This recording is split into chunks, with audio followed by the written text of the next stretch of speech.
সিন্ধু নদীৰ সিপাৰে তোৰ কলাত দুখৰ প্ৰশ্ৰয়া খুৱাই দিবলৈ ৰৈ আছে পাকিস্তান, যাৰ নাম শুনিলেই ঘৃণা আৰু ব্ৰিটিছ নাথুৱাই যায় শান্তিৰ চৰাই।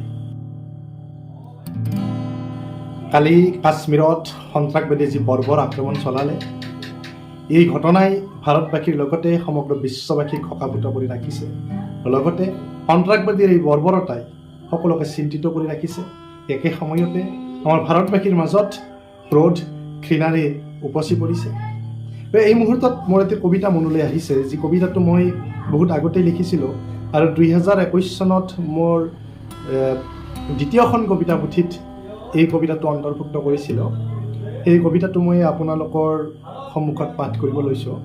এই কবিতাটো আচলতে মই এগৰাকী জোৱানে যুদ্ধক্ষেত্ৰলৈ বা ৰণভূমিলৈ যোৱাৰ আগমুহূৰ্তত বা যোৱাৰ মুহূৰ্তত এগৰাকী জোৱানে ৰণলৈ যোৱাৰ মুহূৰ্তত মাকলৈ লিখা চিঠি হিচাপে কাব্যৰূপ দি কবিতাটো লিখিছিলোঁ। আৰু এইটো মই কৈছোঁৱেই যে মোৰ দ্বিতীয়খন কবিতা পুথিত এই কবিতাটো মই প্ৰকাশ কৰিছোঁ।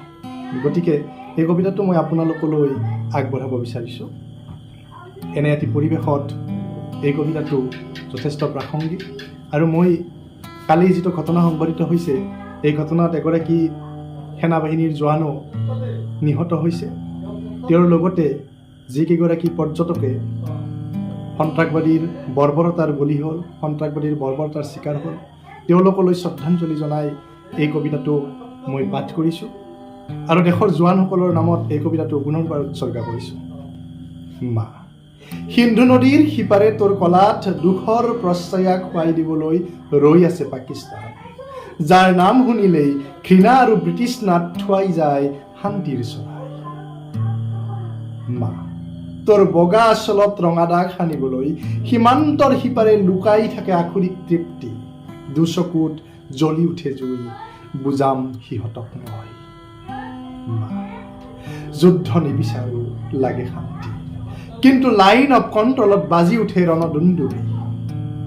মা, প্ৰক্সি ৱাৰৰ অৰ্থ তই নুবুজ।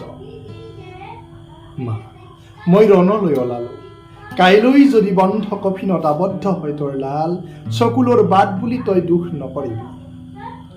ভাইটি আৰু ভণ্টিৰ কথা মনত কৰিবি, সিহঁতৰ সুৰক্ষাৰ দায়িত্ব ককাইৰ বুজাবি। মা, বেলি লহিওৱাৰ পৰত যদি ৰাংঢালি চকুলতকে, নিশাৰ আন্ধাৰত চেঁচা পৰা দুৱঠ কপে, তই দুখ নকৰিবি মা, ৰাংঢালিৰ সাহস হবি। মা, জাকৈয়া হাঁহিৰ জোৱাৰত